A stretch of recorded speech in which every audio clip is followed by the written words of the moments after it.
What's up guys and welcome. You are watching Fazi Fitness.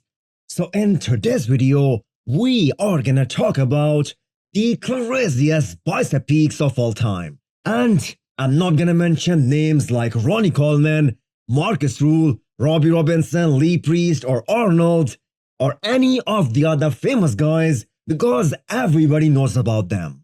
We're gonna try to mention some names who had incredible biceps but they usually get ignored or are underrated when we talk about the best of all time.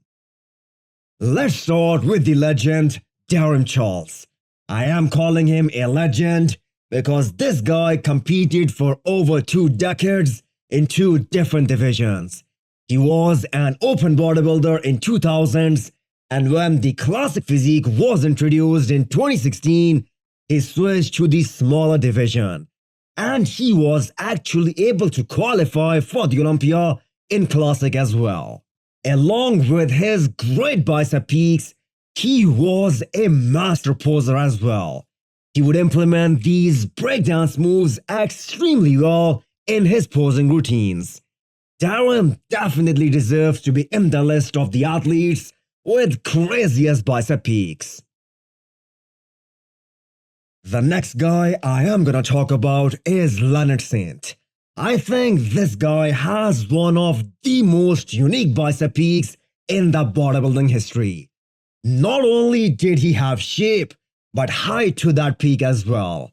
He hasn't competed in over 2 decades, and he is almost 55, but still holding on to those guns. So that's another guy who is in my list of the craziest bicep peaks ever. You have got to throw in Bertil Fox's name in there. It is unfortunate that he is always remembered for that violent crime that he committed, murdering his fiancée and her mother, and for that he was sentenced for life in prison. Bertil, I believe, had those crazy biceps, certainly one of its kind. Pastel has been pardoned by the governor now, and he is a free man.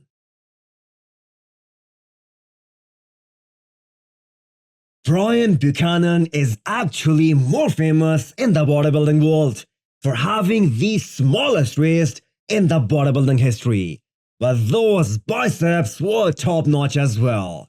Maybe it was a combination of different things that made his front double looks so incredible, but Brian never makes it to the list of best biceps ever, so he deserves some recognition in this aspect as well.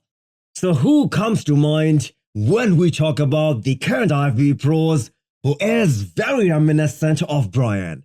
That is Steve Laureus from Classic Physique. I am gonna add Charles Claremont in there as well. It was not only his biceps that were underrated, his overall physique never got the recognition that it deserved. I think he is one of the most classic bodybuilder ever. Many top pros to this day publicly state that he was always unfairly judged, especially at the big shows. He had great biceps, so that is another interesting name in there. Vince Taylor. I am sure all the 90s bodybuilding fans must be familiar with his name. His biceps were pretty dominant. He competed in an era of Levron, Flex and Dorian, and he still placed very high at the Olympia as well. He placed third twice at Mr. Olympia contest, and he won the Arnold Classic as well. So Vince is also one of those guys who usually gets overlooked when we make the list, but I think he had some crazy biceps. Thierry Pastel deserves a mention here. If we look at his overall arms development, I think his triceps were more impressive, but I'm still adding him in the list here so people know about his name and recognize what a great talent he was. I think this guy deserves a separate video so that we can appreciate the beauty and flow of his physique. If I'm not mistaken, Thierry and Sean Clarida both share the same height, 5'2". He was a top 8 Olympian at his best. Boyarko had some seriously underrated arms, especially when he put on some size.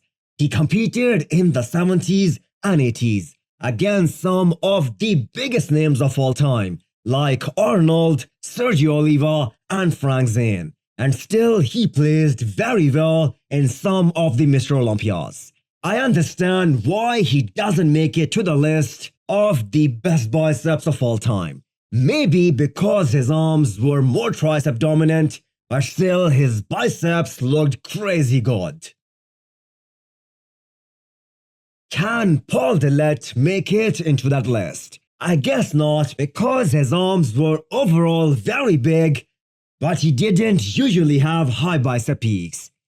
If we make a list of guys with the biggest arms ever, then Paul will definitely be in there.